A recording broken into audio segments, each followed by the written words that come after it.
Pronto. Boa noite, irmãos. Mais um culto das bases, um culto dos alicerces, né? Para aprendermos mais. Hoje o pastor Hélio vai desenvolver um estudo sobre o batismo, né? Então, eu queria, antes de mais nada, pedir para o pastor abrir em Atos 19, 3, do verso 3 até o verso 6, que é exatamente sobre isso que vamos falar. Hoje nós vamos falar sobre batismo, né? E batismo é um assunto tão interessante, porque tem vários aspectos que podemos abordar sobre o batismo, tá? Então, em Atos 19, 3, fala assim: perguntou-lhes então, em que sois batizados? Então, e eles lhe disseram, no batismo de João. Mas Paulo disse, certamente João batizou com o batismo do arrependimento, dizendo ao povo que cresce no que após ele havia de vir, isto é, em Jesus Cristo. E os que o ouviram foram batizados em nome do Senhor Jesus. Então, irmãos, existe o batismo de João, que é o batismo do arrependimento, e existe o batismo de Jesus.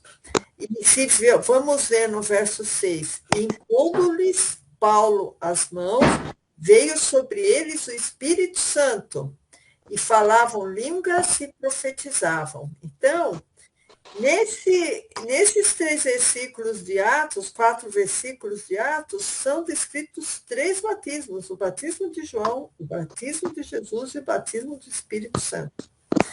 Então, irmãos, assim, o assunto é amplo. O pastor hoje vai abordar alguns aspectos sobre o batismo, mas é muito interessante nós estarmos atentos, nós estarmos prestando atenção, se possível, com um caderninho para poder anotar. Esses cultos são gravados, vão ficar no nosso site www.igrejadeinterlagos.com.br. Temos canais no Facebook, no Instagram, no YouTube. Convide pessoas, temos o nosso culto de família às 18 horas. E nesse mesmo site que eu falei para vocês, igrejadeinterlagos.com.br, vocês podem clicar num botãozinho ao vivo que fica no alto à direita. Além de ver os vídeos anteriores, tá? Interaja com o nosso site, você vai gostar. Amém, irmãos? Eu vou fazer uma pequena oração antes do pastor começar a pregação, o estudo sobre batismo, mas medite muito sobre o assunto, porque é um assunto muito interessante, esse novo nascimento. Amém? Senhor Jesus, nós estamos aqui, Senhor, sedentos da tua palavra, Senhor, e com nosso coração aberto, Pai, para receber o teu ensinamento, Jesus. Nós agradecemos, Senhor, pelas pessoas que irão ser alcançadas por essa palavra, Senhor. Trabalhe em nossos corações, Senhor. Aumente a nossa atenção, Senhor, à tua palavra, Pai, que nós possamos, Senhor, fazer o verdadeiro culto racional, Senhor. O culto com a nossa razão, o culto também com a nossa emoção, Senhor, mas principalmente, Senhor, o culto espiritual, o culto em que o teu Espírito Santo pode interagir com o nosso entendimento, Pai. Te pedimos, Senhor, a tua bênção nesta hora. Abençoe o pastor Hélio que vai trazer essa palavra, Pai. Abra os nossos entendimentos, eu te peço. Ó Pai, em nome de Jesus. Amém. Amém, irmãos. Amém, queridos. Então, estamos aí. Para quem não nos conhece, né, eu sou o pastor Hélio Piovesan, né? Somos da igreja de Interlagos, uma igreja evangélica. Nós temos uma interpretação muito particular da Bíblia, né? Até se você gostaria de nos conhecer, fique à vontade, venha nos procurar, não tem problema nenhum, tá? Só estou ajustando aqui os finalmente aqui. Bom, falar sobre batismo é uma coisa bastante simples, né? A gente fala de batismo, quem está na igreja sempre ouve falar sobre batismo, né? E a gente tem até o batismo como sendo uma iniciação, né? Eu lembro quando eu era adolescente lá no Paraná, acho que eu devia ter uns 15 anos mais ou menos, naquela época eu não era crente, eu era católico, né? E eu tinha um amigo que tinha um Jeep, sabe desses Jeep Aero Willys, sem capota, sabe? Um negócio muito legal. E aí nós batizamos aquele Jeep com uma garrafa de cerveja. Nós batemos uma garrafa de cerveja no para-choque e batizamos o Jeep de Marta Rocha. Era o nome do nosso Jeep. E a gente vivia catando moedinha para botar combustível no Jeep lá, né? Então, batismo é sempre assim, é algo iniciatório, é essa visão que existe no mundo.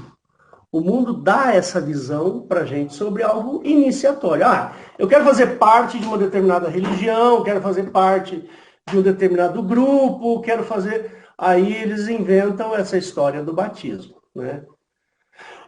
Mas de onde surgiu? Isso é antigo. Essa ideia da iniciação, ela é muito antiga. Ela vem lá da época de Moisés, de Noé, né? O primeiro batismo que ocorreu na Terra, por imersão, foi o batismo de Noé. Mas aquele batismo não tem nada a ver com o nosso aqui. Aquele batismo foi um batismo de fé. Noé foi considerado um homem de fé, né? Mas o que eu quero trazer para vocês é o batismo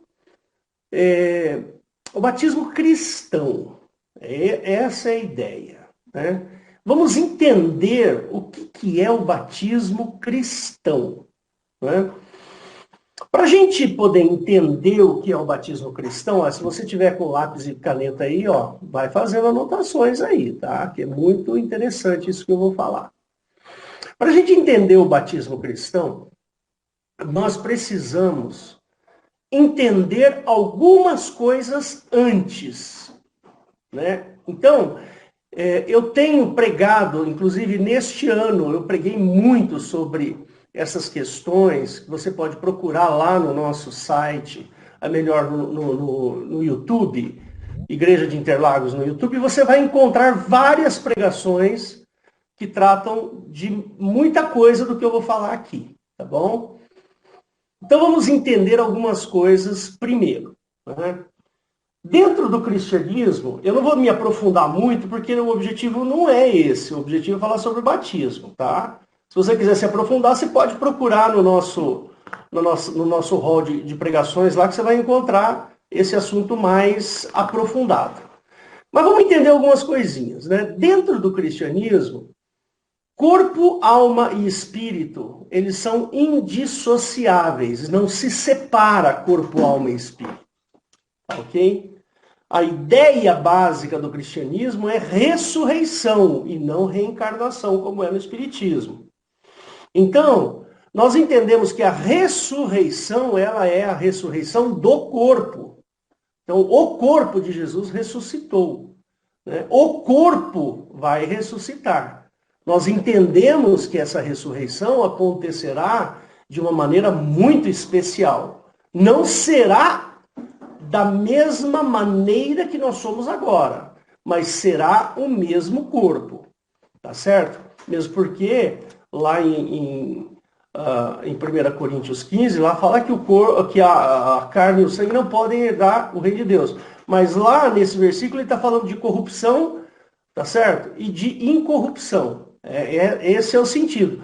Mas Jesus nos promete a vida eterna com esse corpo. Jesus, quando ressuscitou, ele não ressuscitou num outro corpo, ele ressuscitou no mesmo corpo, né? Embora a gente chama que aquele corpo estava glorificado, tá certo? Tanto é que Tomé foi lá, botou o dedo nas chagas e tal. E a ressurreição de Cristo será a minha ressurreição. A nossa ressurreição será igual à ressurreição de Cristo. Isso está nos textos que nós vamos ler agora. corpo, alma e espírito são indissociáveis. Se fossem dissociáveis, tá certo? Como pregam algumas religiões, então o corpo fica, a alma ou o espírito vão para o céu. Então aí não seria ressurreição. Aí seria só uma passagem. Ou o corpo morre, a alma e o espírito vão ressurgir num outro corpo. Aí já é outra pessoa, não é a mesma pessoa. Então nós entendemos que o que faz a minha personalidade, ou o que faz eu ser o que eu sou, é o fato de eu ter este corpo e ter esse espírito, os meus pensamentos, e eu ter estes sentimentos, que são a minha alma. Então é corpo, alma e espírito. Depois você procura lá, eu tenho umas explicações mais aprofundadas sobre isso, tá? Primeiro ponto. Segundo ponto, Jesus nos promete uma ressurreição, como a gente acabou de falar, né? Só que essa ressurreição, ela tem algumas, vamos dizer, algumas condições, tá certo? Bom, também é sabido que a obra de Cristo ela é uma obra redentora. O que significa a palavra redenção? Significa perdão. Ora, eu preciso de perdão, é o que a Bíblia nos diz. O homem precisa de perdão. Mas perdão do quê? Você pode pegar e falar assim, perdão de pecados. Né? Tá, tudo bem, mas o que são pecados? Né? O que são os pecados? Então, eu vou enumerar aqui em dois grandes grupos, tá bom? Dois grandes grupos, o que são pecados para vocês. Tá? Já falei isso também em outras pregações e está mais aprofundado em outras pregações. Mas, primeiro, para a gente poder falar de pecado, a gente tem que falar de transgressão. Por exemplo, eu vou, atravesso o farol vermelho, então eu transgredi uma lei. Então aí caberia a palavra pecado. Então eu pequei contra aquele código de leis. Tá certo? E o pecado humano ao qual o Senhor Jesus nos promete nos redimir, é justamente contra a lei de Moisés. Então esse é o primeiro grande grupo que eu falei agora há pouco. Quando você peca contra um código legal. E esse código legal se chama Lei de Moisés. Isso está lá no Velho Testamento. Você vai encontrar no Pentateuco, tá bom? Os 5 primeiros livros da Bíblia. E lá estão todas as regras as quais você não pode descumprir. Porque se você descumprir, você incorre em uma transgressão legal. Ou seja, você pecou. Percebe? Então esse é o primeiro grande grupo de pecados que eu quero falar para vocês.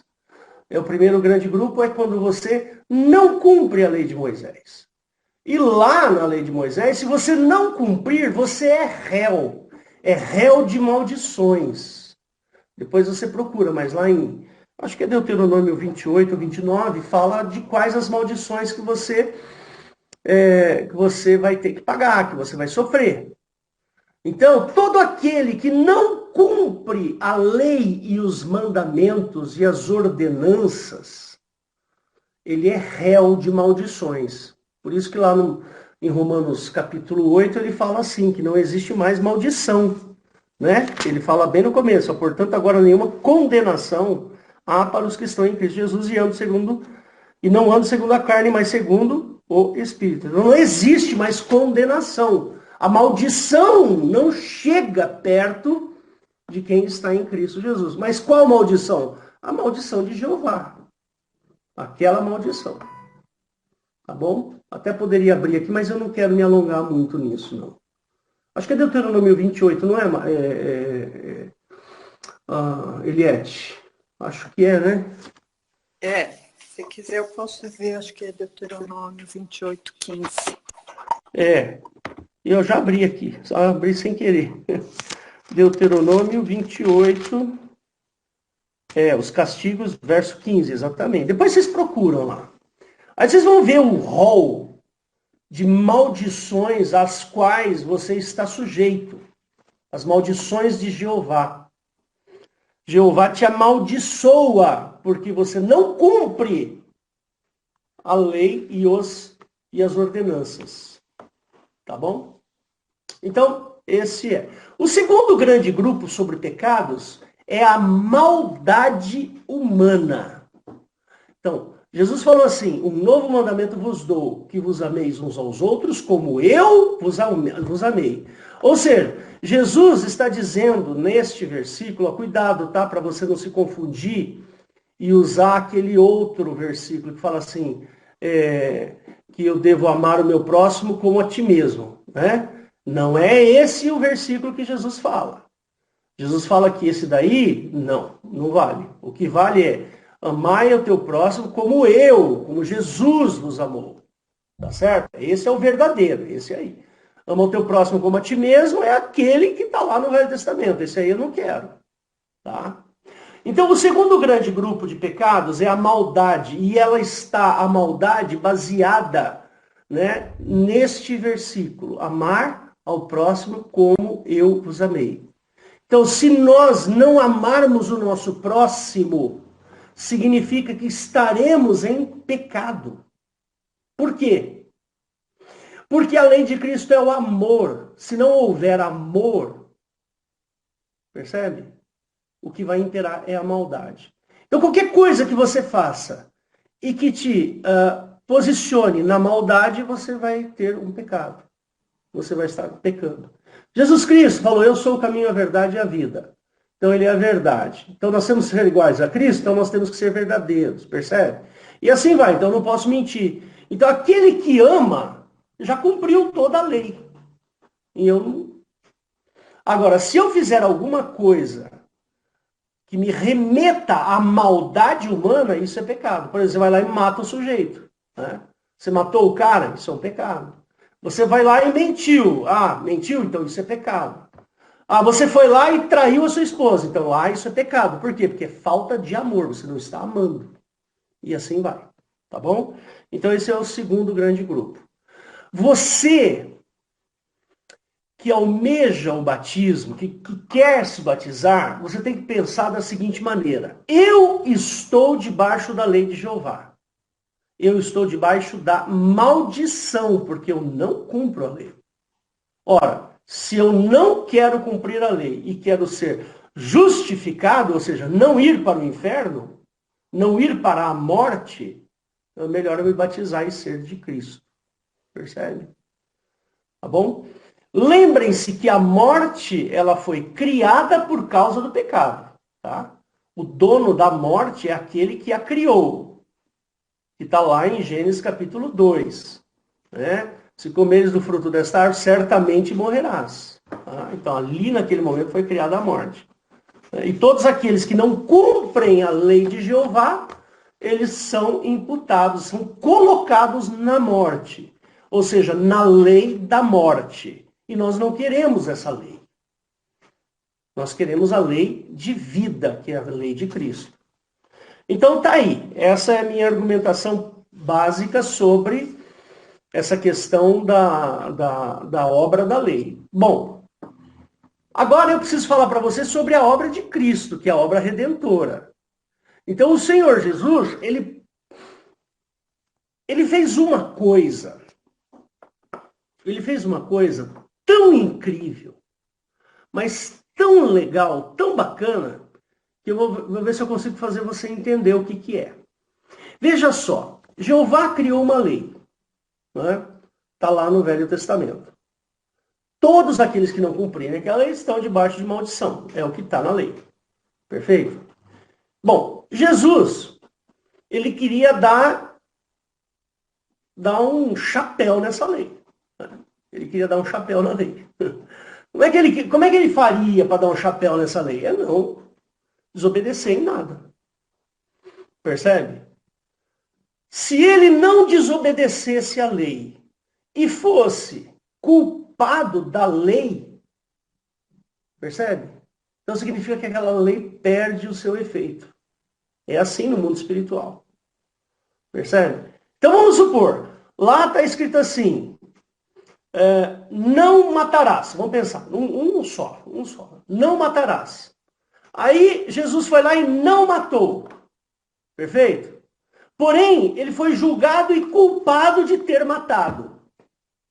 Ora, se ele foi julgado e culpado por ter cometido um crime que ele não cometeu, é porque a lei é fraca.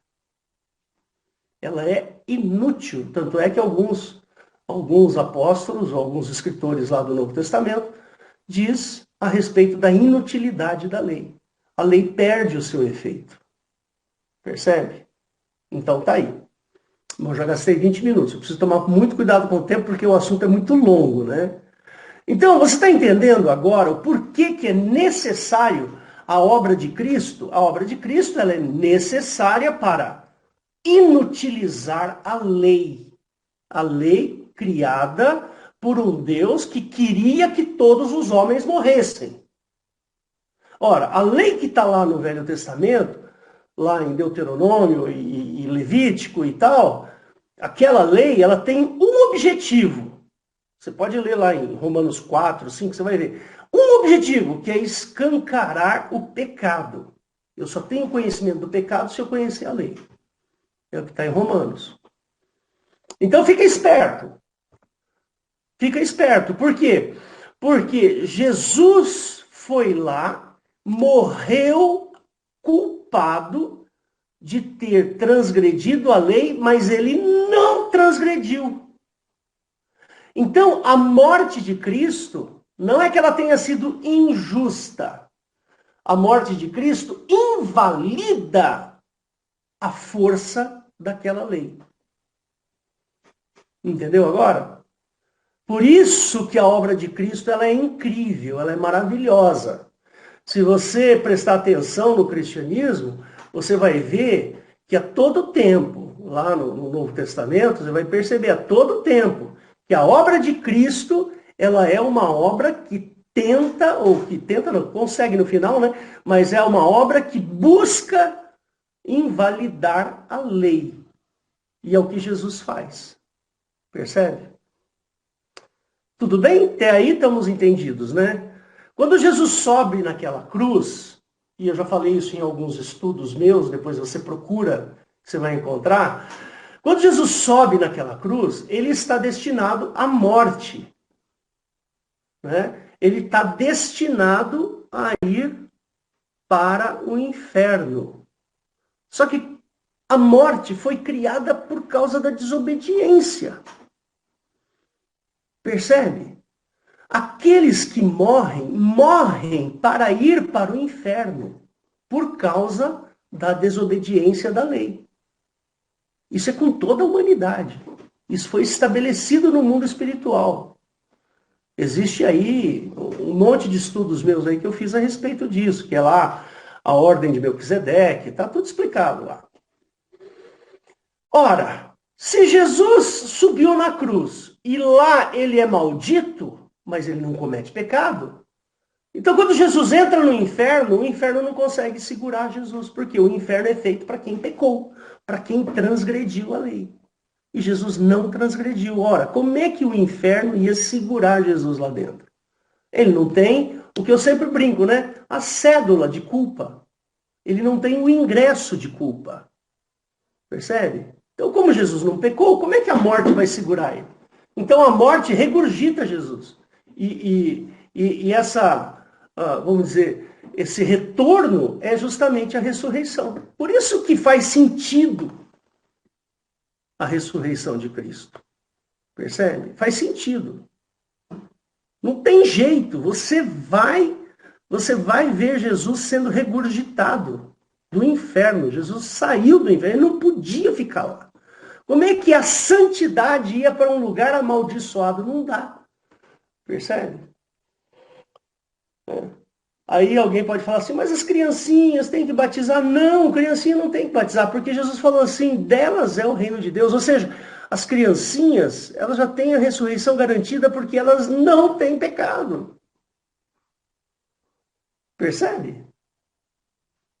Mas isso carece estudo, tá? Não estou fechando a questão, não. Mas pensa bem, Jesus falou assim, ó, deixe vir as minhas criancinhas, porque delas é o reino de Deus. Ora, se delas é o reino de Deus, então as criancinhas já têm passe garantido para o céu. Por quê? Ó, o que me faz concluir é que ela não tem pecado. Se ela morreu e não tem pecado, qual é o destino daquela criancinha? O inferno? Hã? De jeito nenhum. Mas aí, quando chega ali na fase do entendimento, quando a criança chega na fase do entendimento, e isso é muito subjetivo, tá? Não existe um determinado momento. Ah, aqui começou o entendimento. Não, isso é subjetivo. Por isso que batizar requer decisão. E a decisão, ela acontece por entendimento. Entendeu? É o que a Isabelle, que quer se batizar, entendeu que quer se batizar. Ela tem 14 anos, acho que 14, alguma coisa assim, e falou, não, peraí, eu preciso de Jesus, eu quero me batizar, eu preciso me batizar, como é que eu vou ficar sem... Né? Ou seja, ela chegou no momento crítico em que ela precisa se batizar para entrar no reino de Deus. Até aquele dia, não. Percebe? Ou até aquele momento, não. Muito bem. Então, eu queria deixar isso bem claro para vocês. A morte, ela é necessariamente para os pecadores. Aqueles que transgridem a lei de Moisés. A vida eterna é para aqueles que não são pecadores. Mas peraí, Hélio, como é que eu vou fazer para não ser pecador? Eu já tenho, sei lá, 50 anos de idade e eu sou uma pessoa cheia de defeitos, cheia de misérias, cheia de mentiras, cheia de isso, daquilo. Como é que eu vou? Eu não tenho mais jeito. Não, tem sim. Tem sim. E é isso que a gente vai discutir agora, que é o capítulo 6 de Romanos, que Paulo, ele graciosamente, pelo Espírito Santo, ele nos explica como é que eu faço, apesar de ter transgredido a lei, apesar de ser uma pessoa malvada, maldosa, eu posso chegar no reino de Deus. Percebe? E esse mecanismo que eu vou explicar para vocês agora é justamente o que te põe dentro da vida eterna.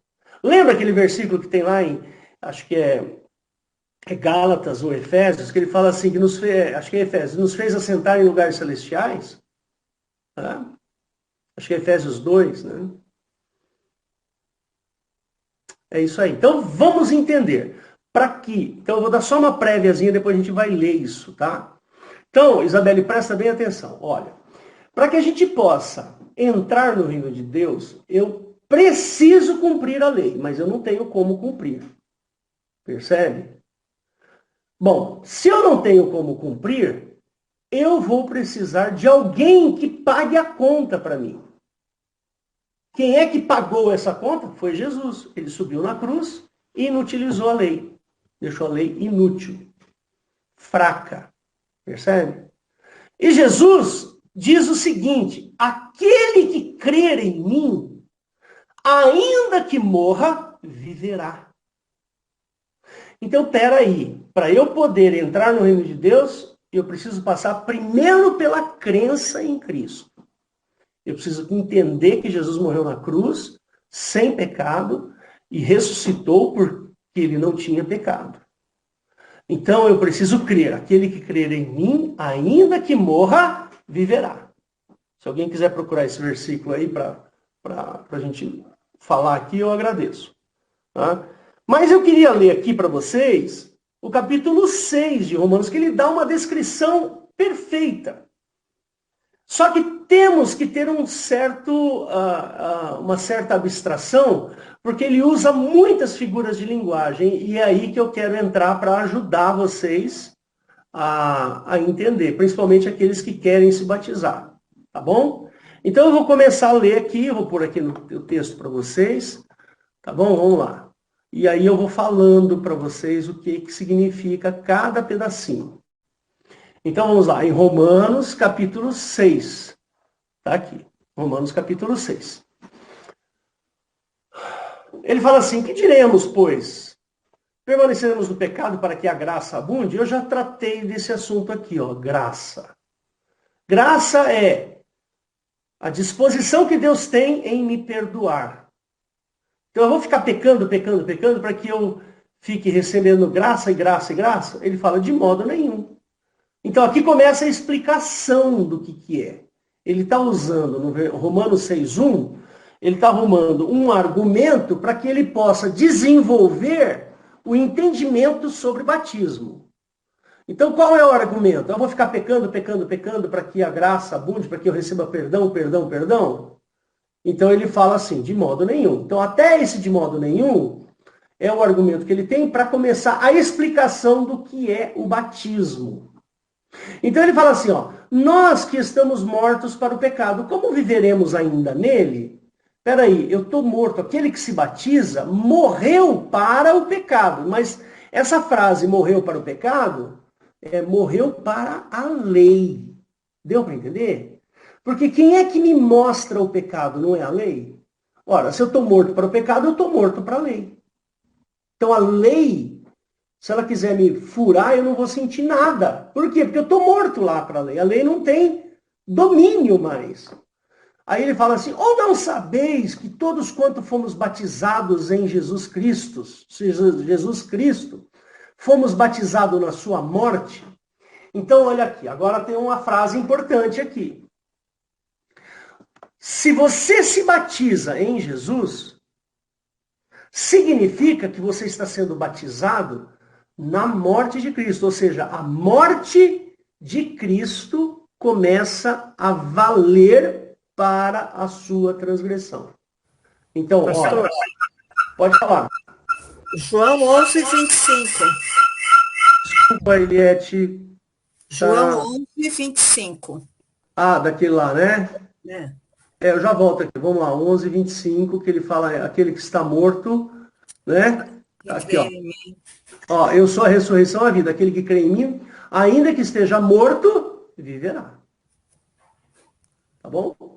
Se você está morto, você vai viver. Mas para isso você precisa o quê?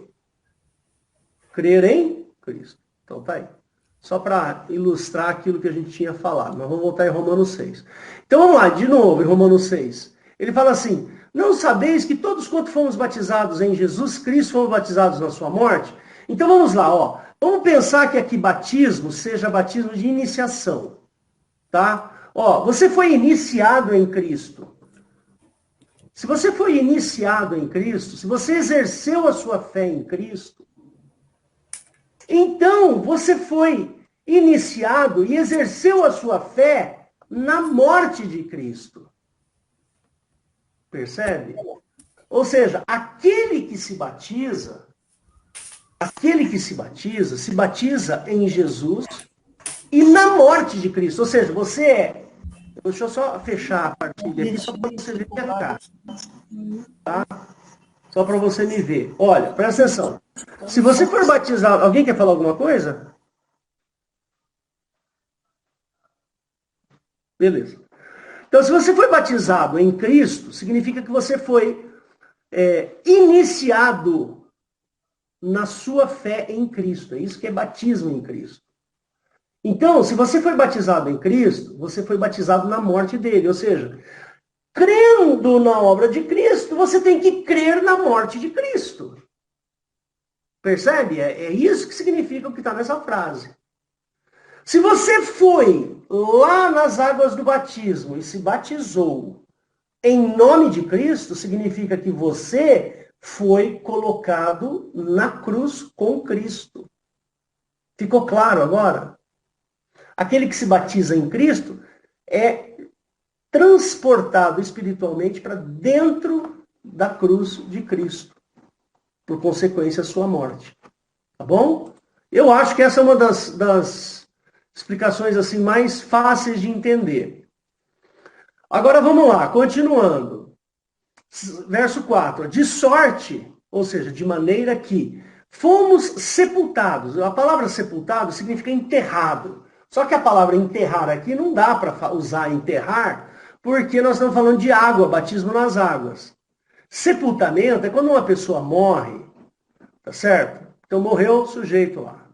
aí ele vai ser sepultado. Sepultamento é ser colocado em uma cova e depois jogam terra por cima. Isso é sepultamento. Então veja só. De sorte que fomos sepultados com ele através ou usando-se o mecanismo do batismo. Deu para entender? Se você se batiza, significa que você está, através da atitude do batismo, você está sendo enterrado, sepultado na morte. Percebe? Para que, como Cristo ressuscitou dentre os mortos, então olha só, aí começa a brincadeira, aí começa a coisa boa da história. Até agora a gente falou em morte, mas o que resultou a morte de Cristo na cruz? Não resultou ressurreição? Ora, se você foi lá na morte com Jesus pelo batismo, então a ressurreição de Cristo vai servir para você. Vai ser o mesmo mecanismo que ressuscitou a Cristo. Como Cristo foi ressuscitado dentre os mortos pela glória do Pai, assim andemos nós também em novidade de vida. Porque, se fomos plantados, ou seja, se você foi colocado com Ele, com Cristo, lá na morte, olha o resultado. Olha o resultado do batismo, irmãos. Seremos também plantados aonde? Na ressurreição. Por isso que batismo, morte e ressurreição são sinônimos. Aquele que se batiza em Cristo, Isabelle, aquele que aceita a morte de Cristo e a ressurreição de Cristo, quando você se batiza, você é colocada na ressurreição. Percebe? Então, batismo não é simplesmente um ato simbólico. É um engano achar que batismo é um ato simbólico. Não é. É uma coisa real. É uma coisa fundamental. Ora, se você se batiza, então você é colocado na cruz de Cristo com Ele na morte. Se você se batiza, quando Jesus ressuscita, você ressuscita junto. Então, o batismo não é iniciação, gente. Como eu pensava quando eu fiz lá com o Jeep, lá a Marta Rocha, né? O Jeepão chamado Marta Rocha. Achávamos que era uma iniciação. Mas no cristianismo não é iniciação. Percebe? No cristianismo é um fato, é uma validação. Jesus, ele está validando a sua morte. Percebe? Porque você não cumpre as leis do Velho Testamento. Então, olha só, ele vai lá e te põe na morte. Por que ele te põe na morte? Ele te põe na morte porque ele morreu sem pecado. Então, é como se Jesus estivesse pagando os teus pecados. E aí ele te transforma em uma pessoa apta a entrar dentro do reino de Deus. O ato do batismo transforma o sujeito em apto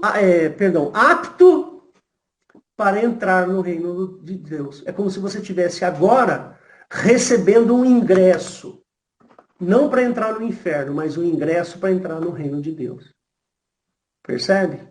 Essa é a mecânica, é a dinâmica do batismo. Por isso, vou parar só um minutinho para você ver meu rosto aqui. Por isso, queridos, é muito raso, é muito superficial e é muito desonesto dizer que o batismo é um ato simbólico. Porque não é. Nós estamos lendo aqui, Romanos 6. Batismo não é um ato simbólico. O batismo é um mecanismo espiritual. Quando você se batiza, sabe quem está vendo o seu batismo? Quem está vendo. Você não está se batizando para o Hélio. Você não está se batizando para, por exemplo, Isabelle, você não está se batizando para o Wilson, ou você não está se batizando para a Sandra. Você está se batizando para o diabo. Você está se batizando e quem está vendo o seu batismo é o diabo. É o Satanás. Naquele momento, você está dizendo, Satanás, eu não mais pertenço a ti. Agora, diabo, eu sou de Jesus. Eu pertenço a Cristo. Percebeu? Por isso que é muito raso e desonesto dizer que é algo simbólico. Não é simbólico. Quando você se batizar, saiba que o maior espectador do seu batismo é Satanás. Por quê? Porque você vai sair da lei. E o diabo adora escancarar a lei naqueles que descumprem a lei. Só que agora, como você passou a ser morto na cruz de Cristo, você passou a ser ressurreto, como Cristo ressuscitou, ora, o diabo não tem mais poder sobre você. Ele perdeu a jogada, ele perdeu a brincadeira. Então, gente, não dá pra gente dizer que é um ato simbólico. Percebe? É muito sério e é muito espiritual batizar. O batismo é excessivamente espiritual. É só espiritual. Percebe? Porque o que caracteriza você ser de Cristo é a sua fé. E uma maneira de você demonstrar a sua fé é usando o mecanismo do batismo. Não é muito legal isso? Gente, eu acho o batismo uma das coisas mais lindas que tem. É lindo demais. O batismo é uma coisa muito linda. É muito legal, porque, sabe, Jesus fez uma obra há 2000 anos atrás. Essa obra está muito distante da gente, no que diz, no quesito temporal. Sabe, 2000 anos de distância. E até hoje a gente batiza para a gente colocar, voltar 2000 anos e colocar o sujeito na cruz com Cristo. E na ressurreição com Cristo de 2000 anos atrás. É válido para você hoje. Entendeu? Vamos continuar. Eu acho fabuloso. Eu acho essa história de batismo uma coisa fenomenal. É muito legal. Mas vamos continuar aqui, ó.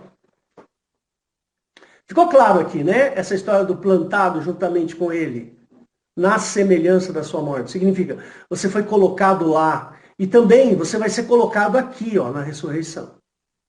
Ora, se você creu que Jesus morreu sem pecados, então você crê que você também morre com os seus pecados e ressuscita com Cristo. Sabendo isto, que o nosso velho homem foi com ele crucificado, para que o corpo do pecado seja desfeito. Está aqui, ó. O corpo do pecado é você que não se batizou. Você que não se batizou, seu corpo é corpo de pecado. Por quê? Porque você não consegue cumprir a lei. Ora, se você não consegue cumprir a lei, o seu corpo está destinado ao inferno. É corpo de pecado. Mas quando você sobe com Cristo na cruz, ou seja, o velho homem é crucificado, o corpo do pecado, ele é o quê? Desfeito. Então não existe mais pecado. Pecado daquele primeiro grande grupo que eu falei. Lembra? Que é desfazer as leis, o império das leis sobre você. Para que não sirvamos mais o pecado. Olha só, essa frase aqui é uma das frases mais incríveis que existe no cristianismo. Sabe por quê? Porque quando você se batiza, você adquire poder. Deu para entender?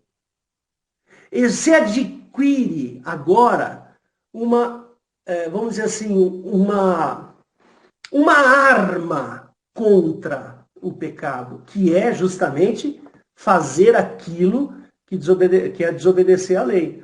Aquele que está morto, olha só, O Elião está morto.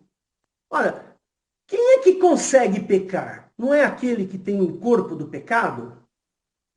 Aquele que consegue pecar é o cara que está vivo. Ora, se o cara está vivo e tem corpo de pecado, então ele peca. Só que agora você se batizou. Então, quando você se batiza, você não é plantado com ele na semelhança da morte de Cristo? Então você está morto. Você não vive mais, você está morto. Ora, quem morre não peca mais. Quem morre não comete pecado, não desobedece à lei. É o que ele está falando aqui no verso 7. Porque aquele que está morto está justificado do pecado. Ora, se já morremos com Cristo, peraí, então, tem um resultado nessa história. Se você morreu com Cristo, qual é o resultado? É que com ele viveremos. Percebe? Nós vamos viver. É a promessa de Cristo. É a vida eterna.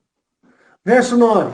Sabendo que, tendo Cristo ressuscitado dentre os mortos, já não morre mais. Ele já está vivo. A morte não tem mais domínio sobre Cristo. E você não morreu e ressuscitou com Cristo, então a morte também não tem domínio sobre você. Porque a morte não tem domínio sobre Cristo, você morreu igual a Cristo, então você não tem mais, a morte não tem mais domínio sobre você também. Pois quanto a ter morrido, de uma vez morreu para o pecado, mas quanto a viver, vive para Deus. Assim também vós considerai-vos como mortos para o pecado e vivos para Deus, em Cristo Jesus nosso Senhor. Então ele dá um exemplo, ele dá aqui agora uns conselhos. Não reine, portanto, o pecado em vosso corpo mortal, para lhe obedecerdes às suas concupiscências, ou seja, os seus desejos. Nem tampouco apresentei os vossos membros ao pecado por instrumentos de iniquidade, mas apresentai-vos a Deus como vivos dentre os mortos, daqueles ressuscitados lá. E os vossos membros a Deus como instrumentos de justiça, porque o pecado não terá mais domínio sobre vós. Pois não estáis, olha só, não era tudo isso que a gente queria? Nós não estamos mais debaixo da lei. Então, quando você morreu com Jesus e ressuscitou com Jesus, você não está mais, a lei não domina mais. A lei, ela perdeu a utilidade sobre você, mas estáis debaixo da graça, ou seja, do perdão de Deus.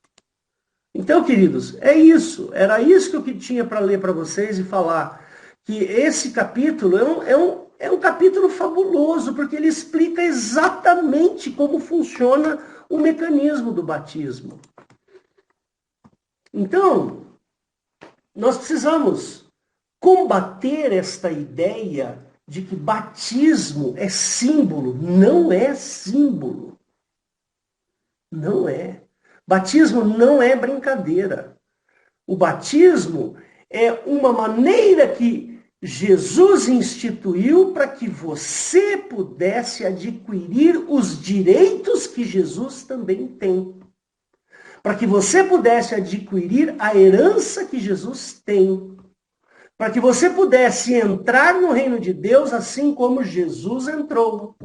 Para que você vivesse a vida como Jesus viveu depois da morte.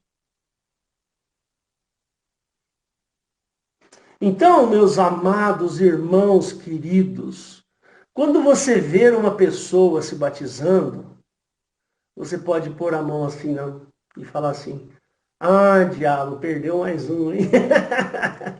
Ah, Satanás, perdeu mais um, perdeu mais um. É isso que significa batismo. Estamos combinados assim? Eu não sei se a Isabelle acompanhou tudo, se ela está acompanhando, mas, Isabelle, a melhor decisão que você pode tomar na sua vida é o batismo, porque você vai sair da morte e vai entrar para a vida. Quem é que quer permanecer morto? Ninguém quer a morte. Ou você já viu alguém falando assim: tá chegando a hora da minha morte, que coisa boa, eu vou morrer. É assim? Não, de jeito nenhum. A gente fica triste quando uma pessoa morre. A gente não quer, eu não quero chegar naquele momento que vai chegar, sei lá quando, daqui 10, 15, 20, 30 anos, Vai chegar um determinado momento, meu coração vai parar, porque eu envelheci. Percebe? Ah, mas você não acabou de falar que a gente vai viver? Sim! Quando Jesus voltar, ele vai ressuscitar a todos.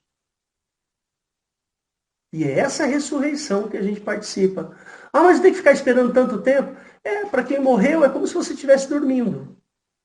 Lembra, a gente já estudou isso sobre a morte, né? O que é a morte para um cristão? É um sono. Até que os apóstolos não chamam de mortos, chamam de sono, dormindo. Ah, abre lá em Tessalonicenses, capítulo 4. Quer ver? Olha só. Vou pôr aqui só para a gente poder registrar no texto aqui. Eu vou pôr aqui só para vocês verem. Tessalonicenses, 1 Tessalonicenses, acho que é 4 mesmo. Acho que é aqui, ó. Ele fala assim, ó, Paulo falando, não quero, porém, irmãos, que sejais ignorantes acerca dos que já dormem. Olha aí, ó. Aqueles que morreram. Ele não chama de morte, ele chama de sono. Para que não vos entristeçais. Ou seja, não fica triste porque alguém faleceu. Vou usar essa palavra. Por quê? Se essa pessoa faleceu, na realidade ela não faleceu. Ela está o quê? Dormindo. Porque se cremos que Jesus morreu e ressuscitou, assim também, aos que em Jesus dormem, Deus os tornará a trazer com ele. Essa é a promessa. Percebe? Se você morrer com Cristo, se você falecer, se os seus órgãos internos pararem de funcionar, se o seu coração parar de bater, mas você está com Cristo, olha a promessa. Deus os tornará a trazer com ele. Com quem? Com Jesus. Depois você lê aqui o capítulo 4, verso 13 em diante. Na ressurreição. A ressurreição. É o momento que nós aguardamos, né? É a ressurreição.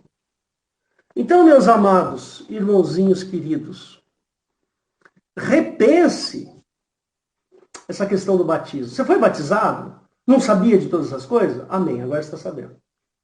Você foi batizado lá atrás, em nome do Pai, do Filho e do Espírito Santo, por imersão? Foi. Fui batizado assim. Então, beleza. Então, agora você está sabendo o porquê que você foi batizado. Tá? Não precisa batizar de novo. É uma vez só. Você já falou para o diabo que você não pertence mais para ele. Pelo mecanismo do batismo. Percebe? Ah, pastor, mas por que tem que ser água? Por que tem que ser batizados nas águas? Ou seja, por imersão. Nós cremos que tem que ser por imersão justamente para caracterizar o sepultamento e o ressurgimento. Percebe? Mas, pastor, e se a pessoa estiver no leito de morte, não puder, está lá cheia de tubo, e de repente ela ouve uma palavra e ela quer se batizar, e ela está tão debilitada que não pode se batizar. Então, aí a gente joga uma aguinha na cabeça da pessoa. A gente faz por aspersão. Como eu já fiz. Lembra, Eliette, do seu primo lá? Como é que ele chamava? O Josué, né? O Josué, ele tinha um câncer na garganta. Josué. Ele tinha um câncer aqui. O Serginho lembra também, né, Serginho? Ele tinha um câncer aqui, assim, a coisa até pingava, sabe? Um câncer na garganta, na língua, nessa parte aqui, assim. E ele queria se batizar. Mas ele não podia sair da cama, ele nem conseguia, não comia, então ele já estava pertinho da morte, ele não podia sair da cama, ir para um lugar onde tivesse água e se batizar. E aí, o que a gente faz? Não batiza? Não, batiza. Fui lá e joguei uma aguinha em cima dele, assim, ó. Eu te batizo em nome do Pai, do Filho e do Espírito Santo, pela fé. Pronto, foi batizado. E depois do batismo ainda ele tomou uma ceia. Né? E não deu uns 10 dias depois, ele faleceu, ele morreu. E quando Jesus voltar, sabe o que vai acontecer? Ele vai ressuscitar e vai entrar no reino de Deus. Isso é muito bom, irmãos. Percebe? Isso é muito bom. Então eu encerro aqui, eu paro aqui, tá bom? Eu espero que vocês tenham entendido bem, né? Eventualmente, querendo fazer perguntas, fiquem à vontade, é só entrar em contato conosco, estamos à disposição, tá bom? Deus abençoe a todos e fiquem na paz do Senhor.